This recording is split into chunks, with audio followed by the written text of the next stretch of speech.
पप्पू यादव ने कहा, अहंकार के कारण चुनाव में मिली हार कांग्रेस को दी नसीहत। 3 राज्यों में कांग्रेस पार्टी की करारी हार पर जन अधिकार लोकतांत्रिक पार्टी के सुप्रीमो पप्पू यादव ने कांग्रेस पर निशाना साधा। उन्होंने कहा, कांग्रेस अहंकार और अत्यधिक कॉन्फिडेंस के कारण चुनाव हारी। उन्होंने कहा कि कांग्रेस को हार की समीक्षा करने की जरूरत है। पप्पू यादव ने कहा, आगामी लोकसभा चुनाव 2024 की तैयारी मजबूती के साथ करनी होगी और सर्वे कराने के बाद ईमानदारी से टिकटों का बंटवारा करने की जरूरत है। पप्पू यादव ने कहा, बिहार में भी अहंकार को खत्म करने की जरूरत है। उन्होंने राजद सुप्रीमो लालू यादव और सीएम नीतीश कुमार से आग्रह कर कहा, 75% आरक्षण और जाति जनगणना के नाम पर चुनाव लड़ना ओवर कॉन्फिडेंस हो जाएगा। अगर बिहार से बीजेपी को उखाड़ फेंकना है तो हम सबको इकट्ठे होकर चुनाव लड़ना होगा।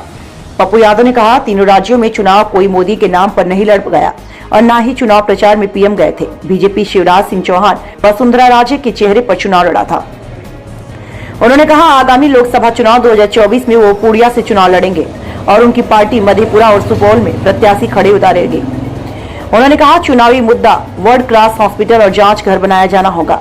यहाँ के लोगों को महानगरों में जाने के लिए डायरेक्ट ट्रेन और प्लेन की व्यवस्था किया जाएगा। बिहार में बढ़ते अपराध और भ्रष्टाचार के सवाल पर उन्होंने कहा, भ्रष्टाचार पर अंकुश और अपराधी और माफियाओं के खिलाफ अभियान चलाने की जरूरत है ताकि अपराध और माफियाओं को जड़ से समाप्त किया जा सके। गिरिराज सिंह के मदरसा और मस्जिद बंद करने वाले बयान पर पप्पू यादव ने कहा, गिरिराज सिंह नफरत की राजनीति करते हैं। उन्होंने कहा, जो धर्म, जाति और मजहब के नाम पर लोगों को गाली देता है, वैसे लोगों को इलाज करने की जरूरत है।